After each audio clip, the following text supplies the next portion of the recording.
What's up, everyone? How's everyone doing?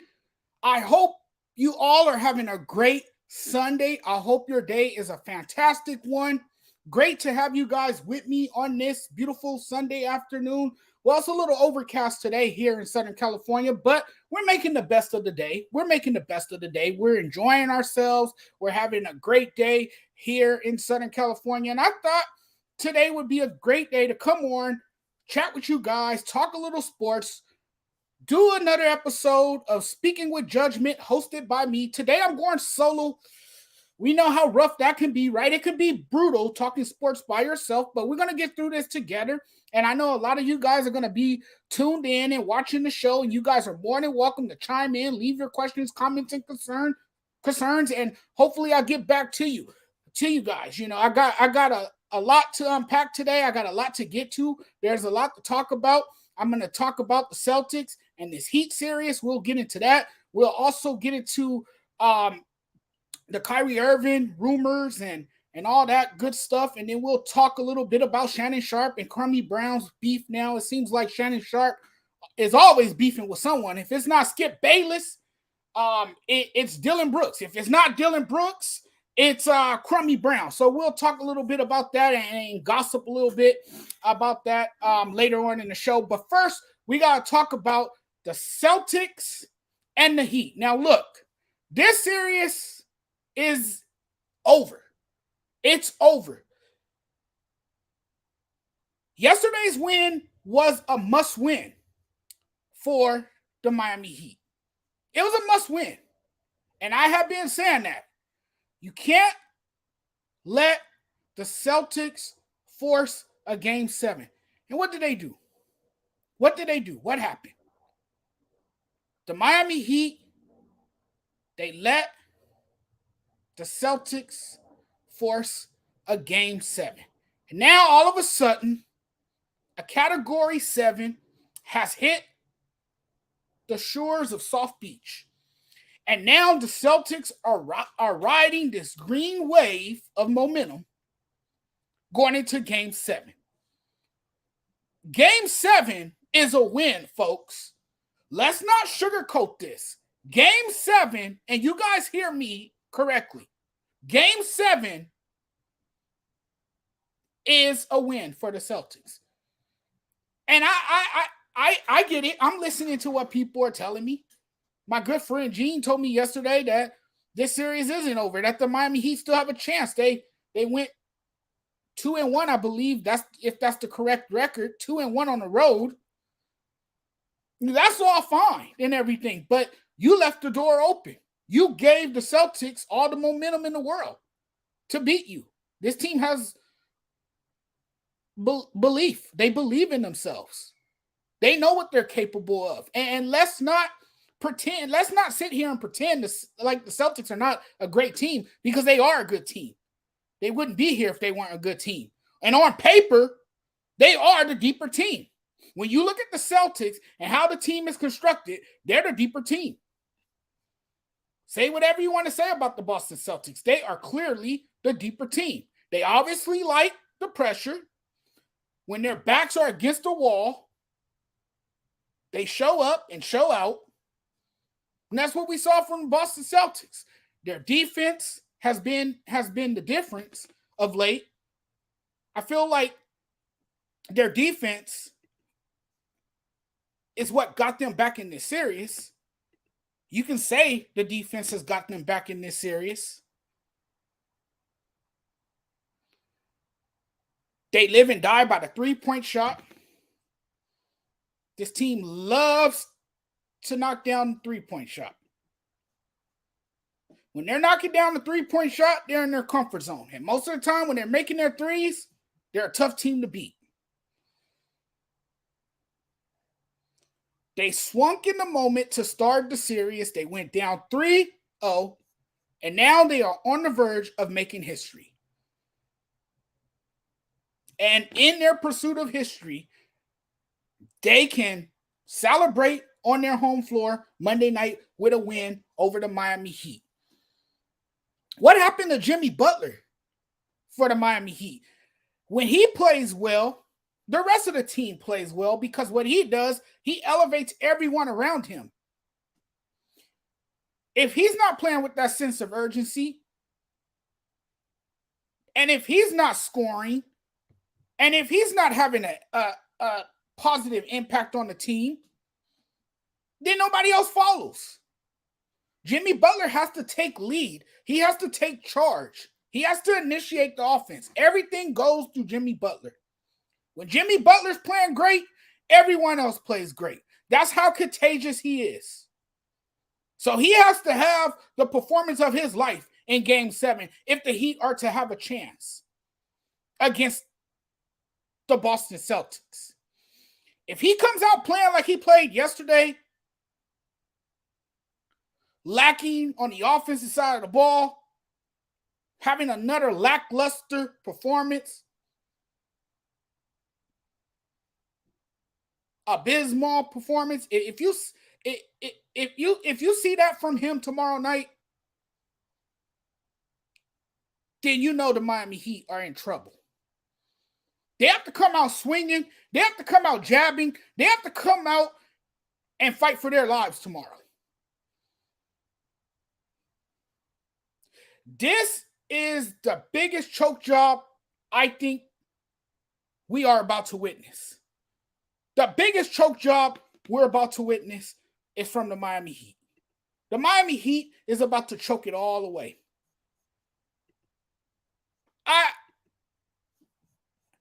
I mean, the series was right in their hands.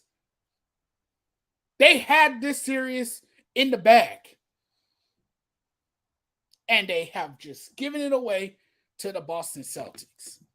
But, again, the Boston Celtics have fought for their lives. They clearly have fought for their lives. And what we saw yesterday was a historic moment. You can say Derek White has put his name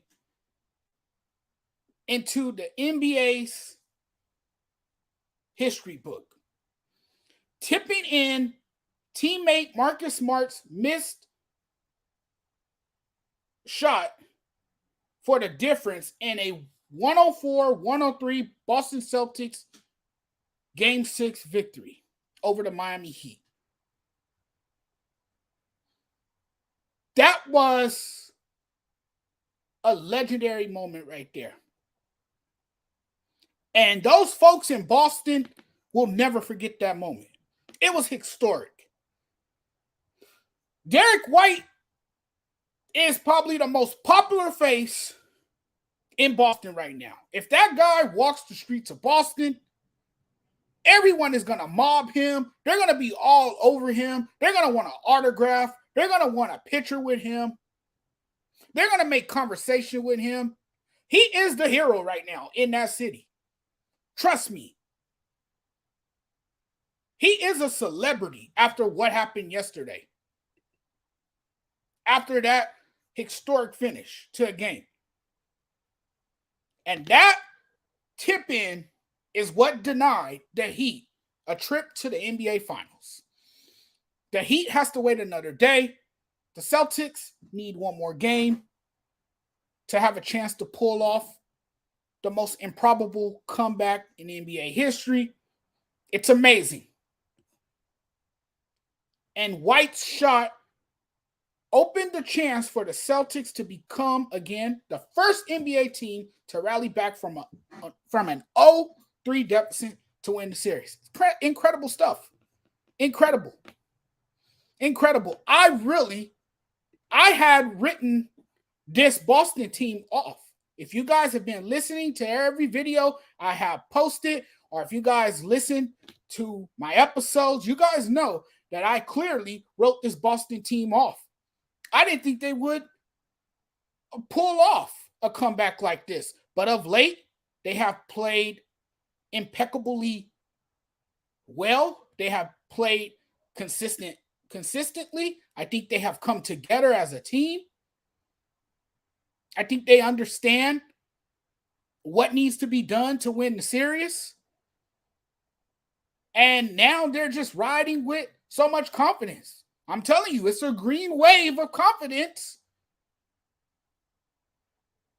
And this team is playing like the team that everyone thought, like the team that they're supposed to be. This is who the Boston Celtics are. Right? They're supposed to be the team that nobody can stop, that nobody can beat because of their depth, because of their size, because of their physicality, because of their exceptional wing play with Jaylen Brown and, of course, Jason Tatum. But it's not over yet. They still need one more game to get it done. And Derek White's shot, by the way, was just the second time in league history a buzzer beater happened with a team facing elimination at the moment. The other was Michael Jordan's legendary shot. The shot is deemed the shot in 1989. In 1989, his shot lifted the Chicago Bulls over the Cleveland Cavaliers in their first round series. Boston fans believe again. The city of Boston believes again. And you have just given Boston a chance to end your season. That shot last night put a damper on the Heat's season. I declare this series over. I think it's a wrap. I got the Celtics winning in Game 7 in a close game. Now, I don't think Jimmy Butler and the Heat are going to go down that easy. I think they're going to give it a fight. I think they're going to make it tough. I think they're going to be very physical tomorrow night. I think Jimmy Butler has a masterpiece. I think he puts up at least 40-plus points in tomorrow's game. He's going to have to go off. He's going to have to be a monster. He's going to have to erupt. He's going to have to take over that game for Miami. And damn it, Duncan Robinson, stop trying to be the hero. There was times late in the game that Duncan Robinson was attempting these three-point shots. Now I know had those shots fallen, I wouldn't be sitting here saying this. But Duncan Robinson was trying to play the role of Superman. You're Jimmy Neutron, damn it. Pass the ball. Pass the ball. Late in the game, the ball should be in the hands of Jimmy Butler. Jimmy Butler should have the ball in his hands in the fourth quarter. But what I didn't understand watching that game yesterday was Jimmy Butler and his uncharacteristic play. He didn't have the same effort that we are accustomed to seeing. He didn't play like himself yesterday. He was hesitant.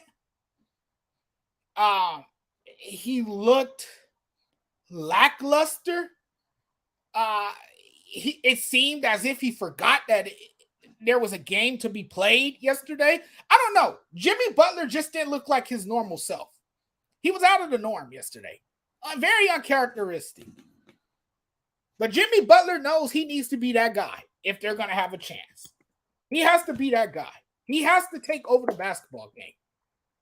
A lot depends on him. And I think Game 7 hinges on his play and how well he performs. And he's going to have to be clutch. He can't disappear. He can't disappear in a big moment. He's going to have to play. And he's going to have to outshine everyone on the floor for the Miami Heat to have a chance. But again, Boston is simply the better team. These Celtics get their thrills through chaos. They love playing. They love playing with their backs against the wall. And they usually respond to adversity. I thought their confidence had vanished I thought hope was all lost for this team, but their confidence blooms only after hope seemed to vanish. And they're back in this series. And when given no choice but to unleash their arsenal and someone showing up to weaponize that offense, Boston suddenly plays the kind of game that you was hoping to see when the series first started. Their play late in this series resembles the championship contender it should have been all along. Like I said, I had written this team off. I didn't give them the benefit of the doubt. I really thought the series was over. And it's crazy, though. Facing their second straight elimination game, the Celtics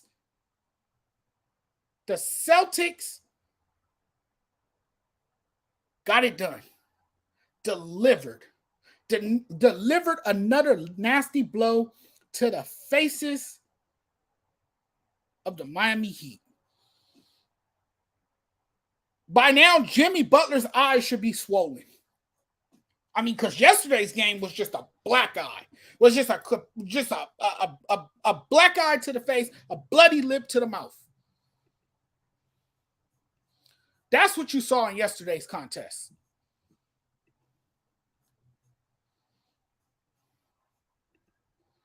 That's what we all witnessed in yesterday's contest.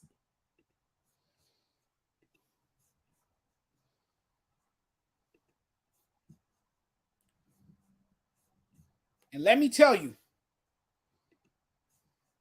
the Miami Heat are in a world of trouble. They're in a world of trouble. Jason Tatum is playing with a lot of confidence right now. The series now is more manageable. Now it's starting to feel like they can win this, and we all know in Game 7 anything is possible. And they're climbing the mountain at the right time. And they're going to probably be the first team to make history tomorrow. And I'm telling you, they will be the first team to make history tomorrow. This is not the first time that Boston's backs have been against the wall. For more recent evidence, look no further than the 3-2 lead the Sixers built in the previous round. Boston was able to survive that. Boston has survived again. It shows you the true guts and glory of this team.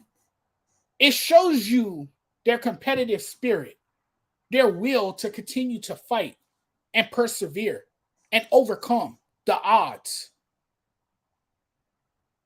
That's what we've seen from this Boston team. It's a Boston team that doesn't go away. And as soon as you start to write them off, and as soon as you start to rule them out, that's when they respond.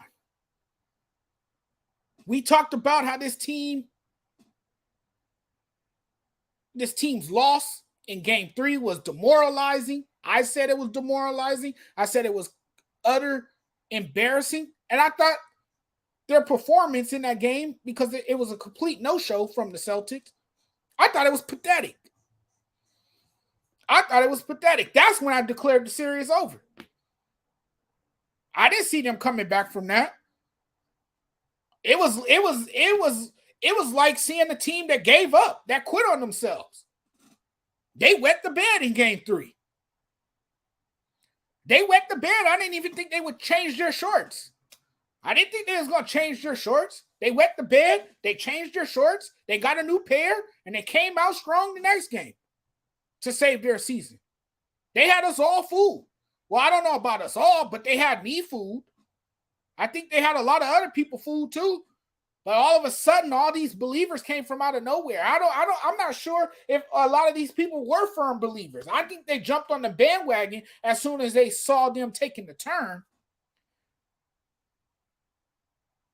and started finding their way back in this series. I think that's when people really changed their mind about this Boston Celtics team. What's up, Key? Key in the building is watching. What's up? What's up? Thanks for tuning in. And we got Don in the house. This may be a Cinderella ending. Absolutely. It's looking that way. It really is looking that way, Don. And he says, I hope so. And I think I'm agreeing with you. I'm agreeing with you 100%. The Celtics will finish the job tomorrow. I don't see why they wouldn't. They've come this far. You think they're gonna lose at home in front of their home crowd in a deafening Garden? Those people are gonna be loud tomorrow night. That place is gonna be rocking. That place is gonna be so damn loud. They're gonna be rocking in that building tomorrow night. You best believe. Rest assured. Boston has great fans. The fans show out. The fans show up. The Celtics got this series, folks. Trust me. When Miami had the chance, they should have shut the door. They didn't. They had a few opportunities and they couldn't cash in. They had a number of opportunities and they couldn't close it out. And I get it. There's always the elimination game is always the hardest to win. It's always the hardest to win. Elimination game is never easy. Never easy. The elimination game is always the hardest to win.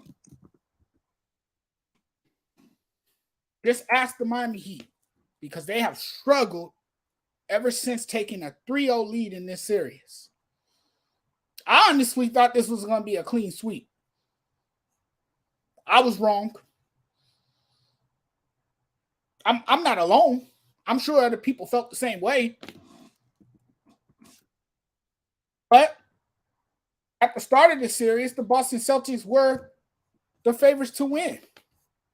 They were still favorites to win. They had the best odds to win this series when they were down 0-3.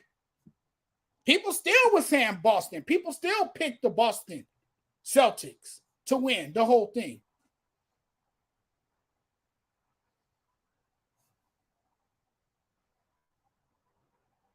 But you got to give a lot of credit to Derek White. He has been a huge asset since he's come to the team. It was probably one of the best decisions the team has ever made. And that was just an unbelievable way to finish a basketball game last night. Great team effort by everyone. Everyone showed up. Everyone balled out. Everyone played with a sense of urgency. Those guys hustled.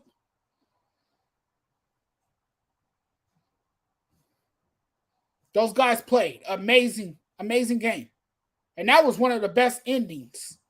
And I know it happens to be Boston, but I will say this. That was one of the best endings I've ever seen in a basketball game.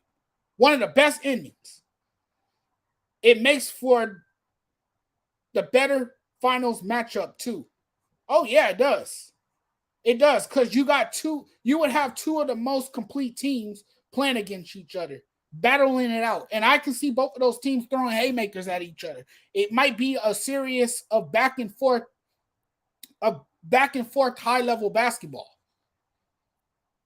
It'll be a much anticipated matchup if you get Denver and Boston. And it has the makings of a 7-game series for sure. No question about it. I mean, you can't deny that. Not one bit. But the Celtics are getting it done. Amazing effort, amazing focus.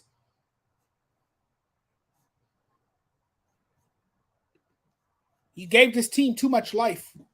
You took life away from them. The Miami Heat took life away from them, and they gave them a chance to get back in the series.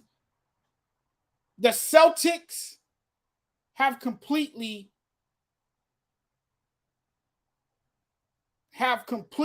found themselves again. The physical defense has helped them flip the script in this series, and it carried them to a game 7. Defense is what's been different. It's the physical defense. It's the physicality that has perpetrated this comeback of theirs. That has got them back in this series. And it has been beneficial to their offense too, right?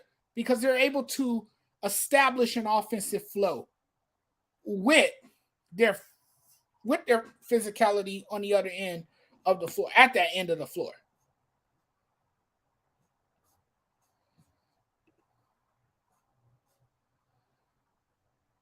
And that's what you've seen.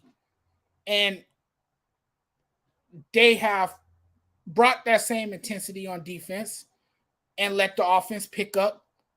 And that's what has been the difference. Defense has been extremely important, and rebounding has been key. I like to see how the guys continue to crash the glass. That's what they're doing. And tomorrow they're going to have to be even more physical. Make things more difficult for the Miami Heat. Make Jimmy Butler uncomfortable. Force him to come off the top.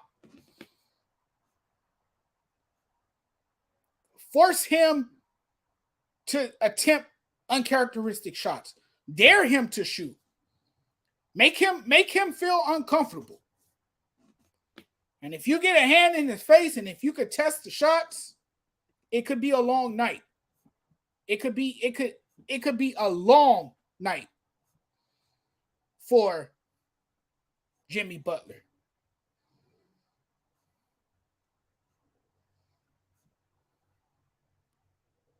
They kept their foot on the pedal, and they made it a series again. There was times in this series where it just seems like they ran out of gas. They were battling with attrition. They looked exhausted, dispirited. They didn't show that same level of interest as they are doing now. And Jason Tatum, man, he's going to have to be a monster as well. I feel like when Jason Tatum puts in the work and when he goes off and scores a lot of points,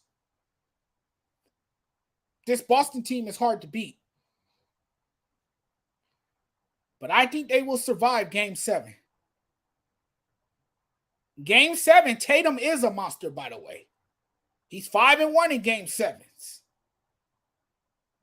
He's 5-1 in Game 7s. The last time he lost in the Game 7 was against LeBron in 2017, Eastern Conference Finals. But what I like about Tatum is how he approaches a game. I like his personality. I like his demeanor. He always seems relaxed. He feels that when he gives an answer, he is just being straightforward, and it comes from the heart. You know, he always keeps it short, and you know, he carries himself extremely well. I like that about Tatum. Tatum will be ready tomorrow night. Can't get rattled in the big moment. Got to show up and play. Unbelievable victory last night. The team never gave up. They didn't cave in. And now they are on the verge of making history. And, ladies and gentlemen, guess what? They will make history. I got the Celtics winning tomorrow night in 7. Don, yeah, when a series extend this long, yeah, there will be, it becomes a war of attrition. So, yes, bodies will be tired, but the Celtics have extended this series. They've come this far. They're not losing at home. They're not losing at home. The Heat needed to win Game 6 last night. Tomorrow night's contest is a loss. It's a loss. But guys, we're going to switch over. We're going to talk a little bit about Kyrie Irving. And I don't know if you guys watched the video that I did yesterday. I talked a little bit about Kyrie Irving. And I gave you guys my thoughts about the possibility of him becoming a Laker. It's nice and all. I get it. Look, the Lakers are a team of glitz and glamour, right? They're always going to be in a mix for a big name player. They're always going to be in the mix. I mean, it's Hollywood, ladies and gentlemen. The Lakers are a big market team. They're a franchise that are known to go after big name free agents. They're always fishing for a free agent. They're always mentioned in trade talks. None of this surprises me about the Los Angeles Lakers. So, yes, of course, Kyrie Irving is going to be linked to the Lakers, among other names. That's just going to be. But don't pay any mind to the lip service. Don't believe everything you read or hear. I don't see, I shouldn't say I don't see it happening. But if I'm the Lakers, I don't want any parts of Kyrie Irving. I don't want him on my team. Why? And that's not to diminish his competitiveness, his ball handling skills, his amazing skill set. But he's too much of a headache. And the Lakers are trying to relieve themselves of headaches. They don't need to develop another headache dealing with someone like Kyrie Irving. Because we all know that Kyrie Irving can be a very interesting character, right? He's one of the most polarizing and controversial players in the league. There's times that he makes the news for the wrong reasons. Oftentimes, he's at the center of controversy. Can you imagine him coming to a team like LA in a media-driven city where everyone's clocking your every move, where everyone's following every single thing you do, and if you make one move or one wrong turn, everyone's coming after you? Look, the Lakers don't need any toxicity, okay? We don't need a toxic environment. We already dealt with enough of that. Russell Westbrook polluted our air, right? Russell Westbrook was enough of a headache. That's why the Lakers got rid of him. The Lakers got rid of him because he was a cancer in the locker room. He just didn't fit in with the Lakers team. He was never an ideal fit for the Los Angeles Lakers. So the Lakers dealt with his drama. They quickly showed him the door. They got rid of him. Moved on. You don't want Kyrie Irving on your team. He's extreme. And yes, Don, you're right. He's extremely talented. But he brings a dark cloud everywhere, with every franchise he's been with. Yes, he's been a problem everywhere he's been. And the Lakers just don't need that drama. They don't need the unnecessary drama from Kyrie Irving. Kyrie Irving is going to bring his ball handling skills, but he's also going to create a lot of negative headlines. He's also going to create a lot of drama. He brings his shot making abilities. But he also brings heavy bags with him. He comes with a lot of baggage. And I know how good he can be because the Lakers can use a guard like Kyrie Irving. Kyrie Irving will have a heavy workload with the Los Angeles Lakers. He won't have a diminished role with this team. He actually would fit in perfectly if it wasn't for his off-court shenanigans and if it wasn't for the drama that's always surrounding him. I think he would be an ideal fit. But for me, if you're the Lakers, you don't want to touch him because you don't want that. You don't want that to cause problems on your team. And you don't want to have chemistry issues. But I think he would be a great fit, and here's why. And I talked a little bit about it in the video yesterday. Because when you have a guard who can score, when you have a guard of his caliber who can score, that takes a lot of the pressure off of the shoulders of AD and LeBron James. You don't have to depend on those two guys to be the catalyst for the offense. You can let Kyrie Irving take over in the fourth quarter because he's clutch in the fourth quarter. Kyrie Irving is a clutch performer. He can carry a team in the fourth quarter. And I think he likes having that role. I think he embraces it. So he would be beneficial to the Los Angeles Lakers for that reason, and that reason only.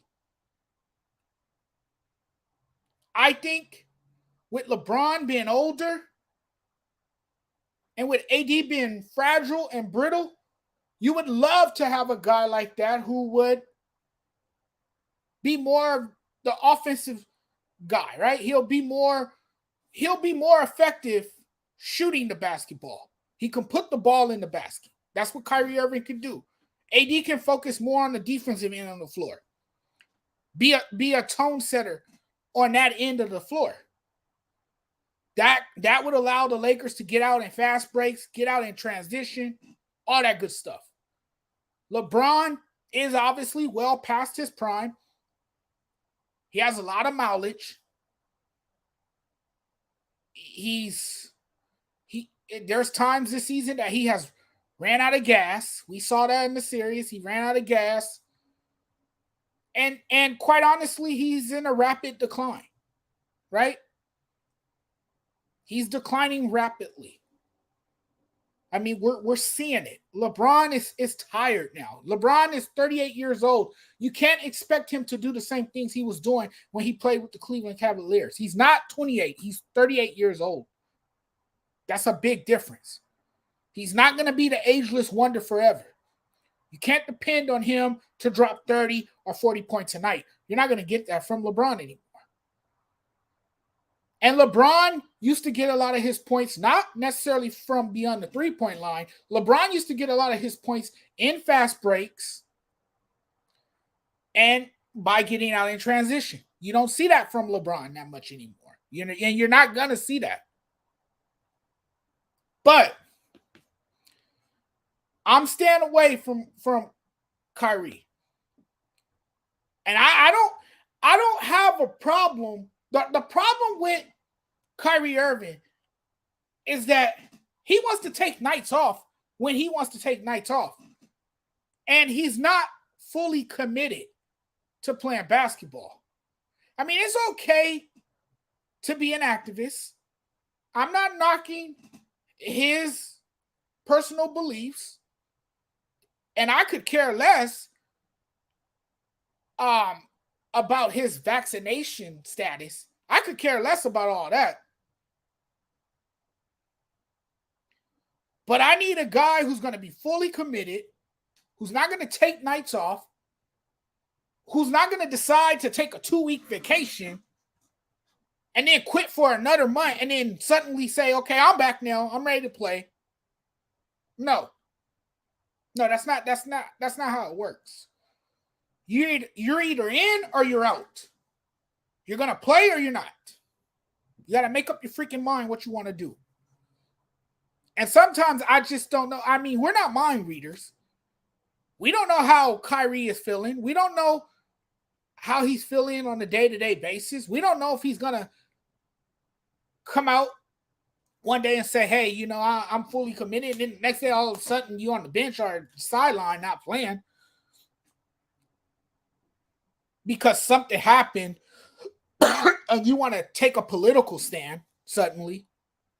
See, that's what he does. He wants to sit out games to protest against social issues in this country. But at the end of the day, bro, you still got an occupation. I mean, to me, that's just pathetic. And the Lakers can't have that. He just flakes out too much.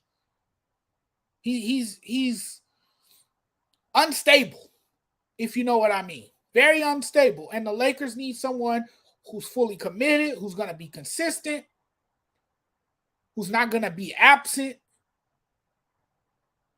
and who's going to show up and be ready to play.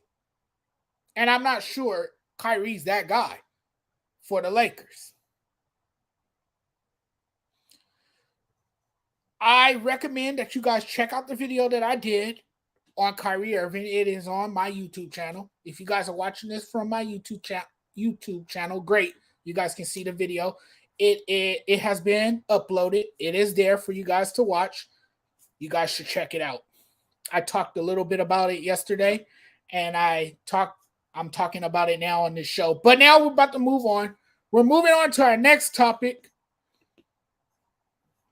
Oh, but before we go, I just want to remind everyone, dismiss the free agent rumors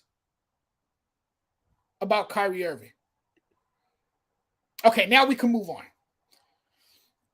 Our next topic is another interesting one. Scottie Pippen.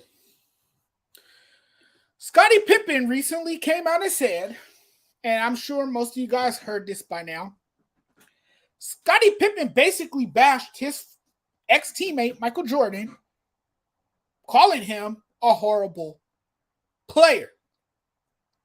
How dare you, Scottie Pippen, have the audacity, the damn nerve to call a 6-time champion who you played alongside with a horrible player.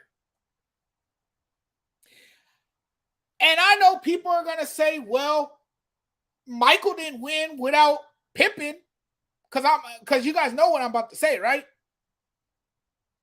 You guys know what I'm about to say. How many rings did Scottie Pippen win without Michael Jordan? I'll wait. And I know there's going to be people leaving comments saying, well, Jordan didn't win without Scottie. Yeah, but Scottie acted like a petulant child and quit on the Bulls. If you guys remember, he suffered from migraines. He threw tantrums over his contract. He sat out plays when he felt that he wasn't involved in the play. Childish. And now he's all up in his feelings.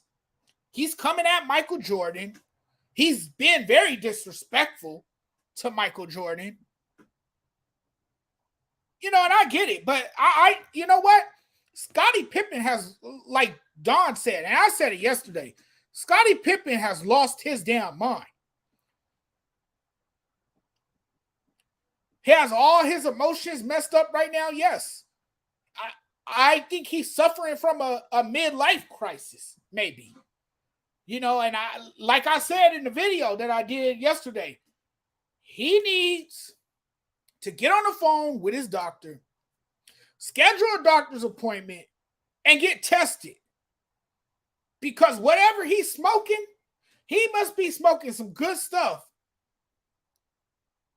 to say that. Michael Jordan, a 6-time NBA champion, the undisputed GOAT, to say that he is a horrible player. That is utterly ridiculous. And he know that's not true. It's a nonsensical comment.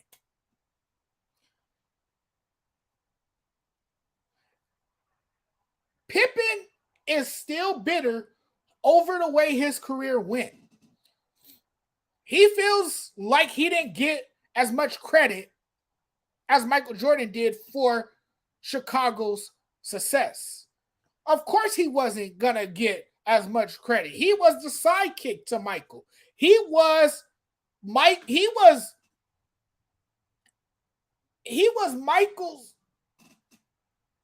Robin. Michael Jordan was the Batman and Pippen was Robin. Pippen will always be second behind Michael Jordan. I mean, let's face reality. It is what it is. So, of course, being the sidekick or the second option on the team, you're not going to get as much love as the GOAT because, in all honesty, you're not the GOAT.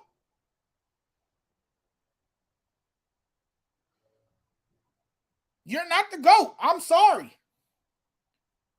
So, I mean, he's a little butthurt right now. And also throw in this. He's also bitter. And he's also all up in his emotions because his ex-wife is seeing Michael Jordan's son. So it's some jealousies and insecurities.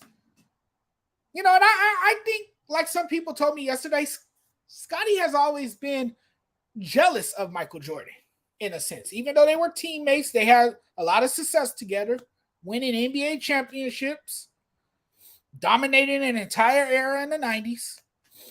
There was still some jealousy there. And that bad blood has percolated over into